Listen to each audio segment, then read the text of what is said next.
Umaabot sa 30,000 taga-suporta ni dating Pangulo Rodrigo Duterte ang lumahok sa Solidarity Walk at Prayer Rally sa Davao City kahapon. Batay ito sa tala ng Davao City Police Office. Pinangunahan ni Davao City Mayor Sebastian Duterte ang parada Davaoenyo para sa araw ng Davao at sinabi niya na hindi kailanman mamahalin ng mga Pilipino si Pangulong Bongbong Marcos dahil sa pagkakaaresto sa kanyang ama.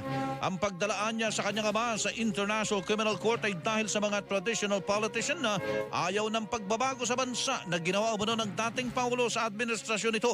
Ipinagdarasal umano niya na matapos ni Pangulong Marcos ang kanyang termino. Nagkilos protesta rin sa The Hague, the Netherlands sa mga taga-suporta ni dating Pangulong Rodrigo Duterte.